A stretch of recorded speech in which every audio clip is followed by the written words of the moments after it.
پاکستان نے ایران کے ساتھ جو کچھ کیا ہے اس سے ساری پاکستان قوم کا سر فخر سے بلند ہو گیا۔ اس سے کئی فوائد حاصل ہوئے ہیں اور لوگ تبصرہ بھی کر رہے ہیں۔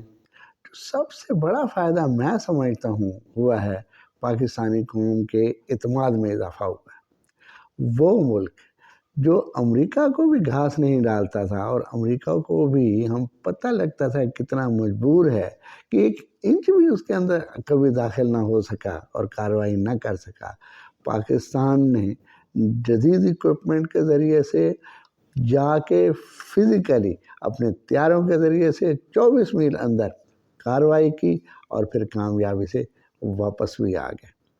یہ ایک بہت بڑی بات ہے۔ اپنے علاقے سے بیٹھ کے میزائل فائر کرنا ایک اور بات ہے، اور جا کے خوب اپنے پائلٹس کے ذریعے، اپنے ہوائی جہازوں کے ذریعے، جنگی جہازوں کے ذریعے سے کارروائی کرنا ایک علیحدہ بات ہے۔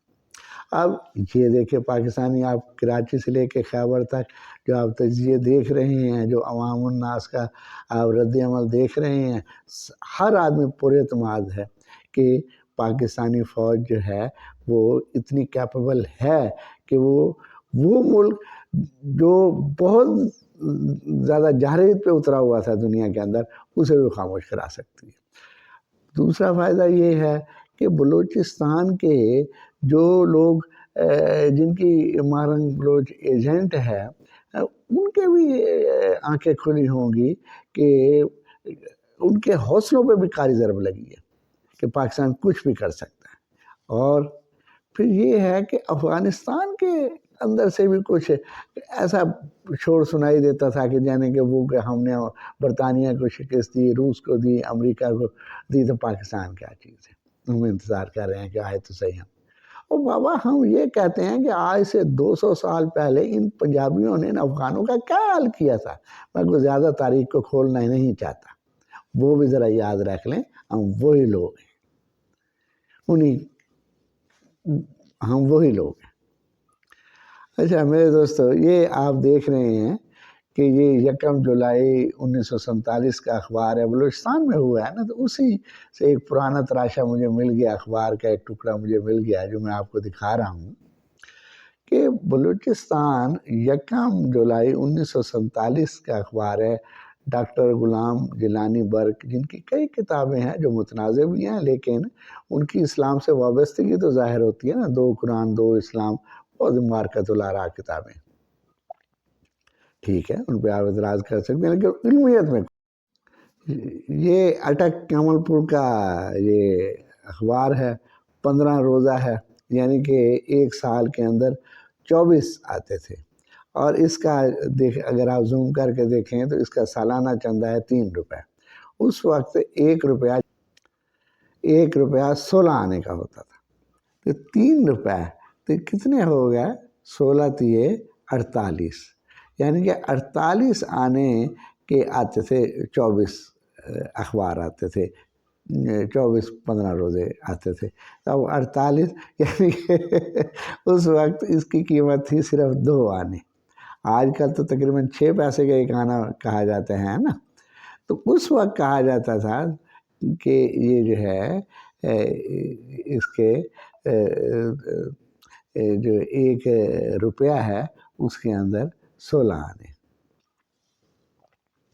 میرے دوستو، یہ میں نے اسی وقت کا کیا ہے، تو ہوا کیا تھا کہ اسی کے دوران یہ ایک اخبار چھپی، تو وہی میں تھوڑا سا آپ کو پڑھ کے سنا دیتا ہوں کہ کتنے ذوق شوق سے لوگ پاکستان میں شمولیت اختیار کر رہے تھے، اور بلوچستان بھی پیچھے نہیں تھا۔ یہ ہے جی خبر ہے 29 جون کی، آپ زوم کر کے بھی پڑھ سکتے ہیں، میں بھی آپ کو پڑھ کے سنا دیتا ہوں۔ 29 جون حکومت برطانیہ نے صوبہ سرحد آسام کے ایک علاقے سلٹ اور بلوچستان کو اختیار دیا تھا کہ وہ چاہیں تو ہندوستان میں شامل ہوں اور چاہیں تو پاکستان۔ بلوچستان میں یہ فیصلہ میونسپل کمیٹی کے غیر سرکاری ممبروں اور شاہی جرگے نے کرنا تھا۔ ممبران جرگہ کی تعداد 60 اور ممبروں کمیٹی کی تعداد 12 تھی۔ 29 جون کو یہ لوگ بلوچستان کی قسمت کا فیصلہ کرنے کے لیے جمع ہوئے۔ غیر مسلم ممبر غیر حاضر تھے۔ غیر مسلم کس لیے بھی آتے؟ بھائی ہندو ہی تھے وہاں پہ، وہ بھی ایک مناسب تعداد تھی جو ممبر تھی، تو وہ نہ ہونے کی وجہ سے یہ تھوڑا سا آگے میں آپ کو پڑھ کے سناتا ہوں۔ غیر مسلم ممبر غیر حاضر تھے، صرف 54 ممبران موجود تھے، تو یعنی کہ 60 اور یہ 12 میں سے، اگر 12 میں سے بھی کچھ ہوں اور 60 میں سے بھی کچھ ہوں تو تقریباً 100% نہیں، اگر ہم ہندوؤں کو کر دیں علیحدہ کر دیں تو تقریباً 100% لوگوں نے ہی بلوچستان کو پاکستان میں شمولیت کا فیصلہ کیا تھا۔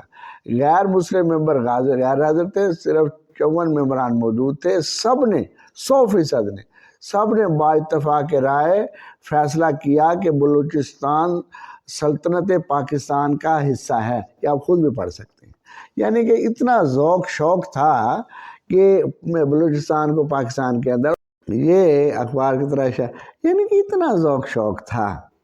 تو آج لوگ جو بات کرتے ہیں ہم ان کو آئینہ دکھاتے ہیں۔ یہ دیکھیں کہ 1 جولائی 1947 کا اخبار میں نے بالکل آپ کو پڑھ کے سنا دیا، خبر اس وقت شائع ہوئی تھی، آپ خود دیکھیں زوم کر کے، آپ کو بڑا مزہ آئے گا اس کی ہر سطر پڑھنے کا، جو آگے پیچھے ہے، جو اوپر ہے، کس طریقے سے اس وقت اخبار لکھا جاتا تھا، پڑھا جاتا تھا۔ خدا حافظ، وعلیکم السلام۔